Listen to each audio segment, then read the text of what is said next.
آگے سے مراد یہ ہے کہ تمہاری موت آنے والی ہے، پھر قیامت برپا ہوگی، حشر کا میدان قائم ہوگا، اور پھر وہاں حساب کتاب کی منزل جو ہے وہ آئے گی، اور ہر ایک کے بارے میں فیصلے ہوں گے۔ اس سارے امر سے ڈر جاؤ اور آنے والے وقت کے لیے یہ تیاری کر لو۔ پیچھے رہ جانے والی دنیا ہے، یہاں پہ جو اعمال ہے چھوڑے انسان نے چھوڑ کے ان کو جانا ہے، یہاں پہ جو اعمال انسان نے چھوڑے ہیں ان کو بھی دھیان میں لاؤ۔ اس دنیا میں رہ گیا ہے، اس دنیا میں رہ کے تم کیا کرتے رہے ہو، اور پھر سوچو خیال کرو کہ ان عقائد اور اعمال کا کیا نتیجہ نکلنے والا ہے۔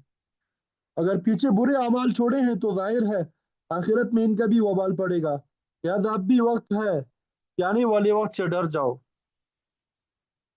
لوگوں کی اکثریت پر افسوس ہے کہ وہ نہ تو نشانات قدرت میں غور و فکر کرتے ہیں اور نہ ہی نجات کے لیے کوئی حیلہ کرتے ہیں، بلکہ فرمایا وما تأتيهم من آية من آيات ربهم إلا كانوا عنها معرضين، اور نہیں آئی ان کے پاس کوئی نشانی ان کے پروردگار کی نشانیوں میں سے مگر وہ اعراض کرنے والے ہی ہوتے ہیں۔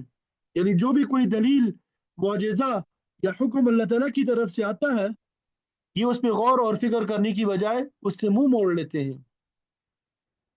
ظاہر ہے کہ ان نشانیوں میں توحید اور رسالت کی بات ہوتی ہے، یا وقوع قیامت اور محاسبہ اعمال کی نشاندہی ہوتی ہے، مگر یہی چیزیں ان کے مزاج کے خلاف پڑتی ہے، لہذا یہ ان سے اعراض کرتے ہیں۔ اللہ تعالیٰ نے ان کی غفلت کا بھی ذکر کر دیا۔ اللہ تعالیٰ نے ان کی یہ اس خصلت کو بھی بیان فرمایا، وَإِذَا قِيلَ لَهُمْ أَنفِقُوا مِمَّا رَزَقَكُمُ اللَّهُ، جب ان سے کہا جاتا ہے کہ اللہ تعالیٰ کے عطا کیے ہوئے روزے میں سے خرچ کرو، یعنی غریبوں، محتاجوں، یتیموں اور بیواؤں کا حق ادا کرو، قال الذين كفروا للذين آمنوا أنطعم من لو يشاء الله أطعمه،